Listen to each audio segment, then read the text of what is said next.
एक बार एक गृहस्थ भगवान बुद्ध के पास आकर कहता है कि भगवान, हम गृहस्थ हैं, हम गृहस्थों की मंगल किसमें है, कृपया कर इसकी व्याख्या करें।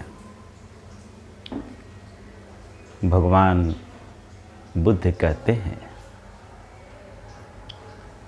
फूटस्य लोकधम्मे ही चित्तं यस्य न कंपति अशोकम बीरजम हेमम एतम मंगल मुक्तमम।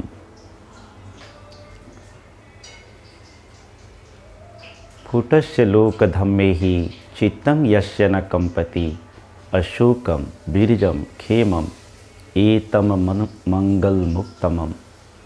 अर्थात लाभ, हानि, जय, पराजय, जस, अपजस, जीवन और मृत्यु, इसको लोक धर्म कहे। ये 8 घटनाएं हर मनुष्य के जीवन में घटने ही वाली है। इन घटनाओं से संसार का कोई भी व्यक्ति बच नहीं सकता, चाहे वो गृहस्थ हो, सन्यासी हो, अमीर हो, गरीब हो, शिक्षित हो, अशिक्षित हो, ईश्वर को मानने वाला हो, ईश्वर को न मानने वाला हो, अपने आप को आत्मावादी कहता हो, अनात्मावादी कहता हो, मुसलमान कहता हो, सिख कहता हो, ईसाई कहता हो, इन लोक धर्म से कोई बच नहीं सकता। ये 8 घटनाएं हर मनुष्य के जीवन में घटने ही वाला है, चाहे कोई व्यक्ति कितना भी अनुभवी क्यों न हो, लेकिन उसके जीवन में भी हानि हो सकती है। कोई अनुभवहीन व्यक्ति हो, उसके जीवन में भी लाभ हो सकता है। आप चाहे जैसे भी हो, कितना भी अच्छा हो, आपके जीवन में अपयश का पात्र बनना ही पड़ेगा। तो यश भी होगा, अपयश भी होगा, लाभ भी होगी, हानि भी होगी, और जन्म और मृत्यु, जिसे इस संसार में जीवन मिला है, उसकी मृत्यु भी निश्चित है। तो ये 8 घटनाएं, लाभ, हानि, जय, पराजय, यश, अपयश, जीवन और मृत्यु, यह लोक धर्म है और ये सबके जीवन में घटेगी ही।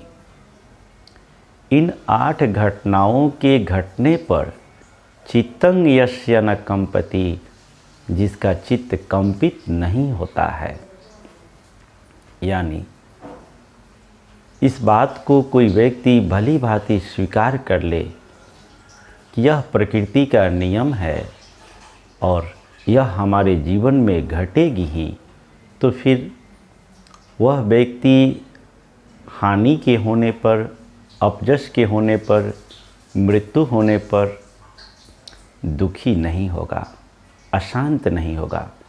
क्योंकि जब कोई व्यक्ति स्वीकार कर लेता है, तब उसके दुख तिरोहित होने लगते हैं। हम दुखी इसलिए होते हैं क्योंकि हम घटनाओं को स्वीकार नहीं कर पाते।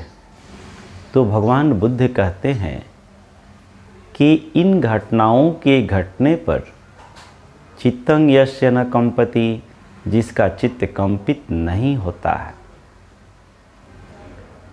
जो अपने मन पर मैल नहीं चढ़ने देता है, उसके जीवन में मंगल ही मंगल होने लगता है।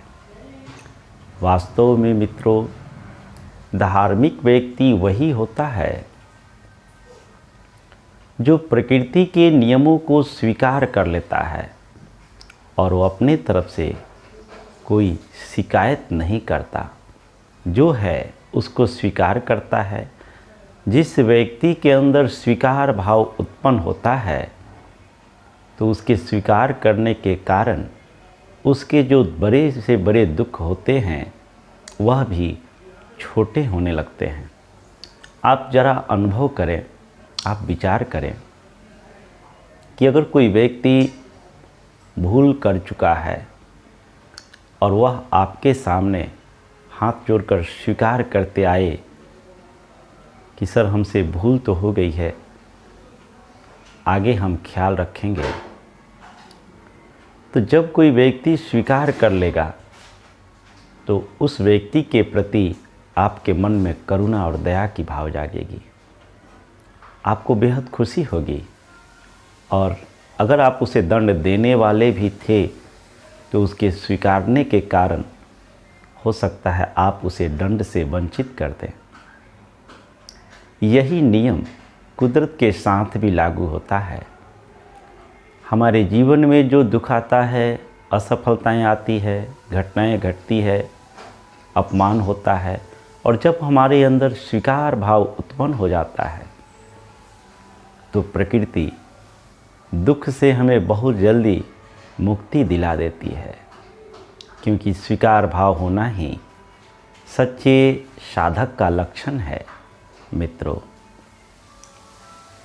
अपने जीवन में जो काम करना है करें, कोई दिक्कत नहीं है। अपनी जो जिम्मेवारी है उस जिम्मेवारी का भी ख्याल रखें, लेकिन कुछ समय अपने लिए निकालें और प्रकृति के नियम को अपने भीतर जान लें, तभी आपका कल्याण संभव है। इन्हीं शब्दों के साथ आज की वाणी को विराम देंगे। आप सबका मंगल हो, सबका कल्याण हो, सबका भला हो।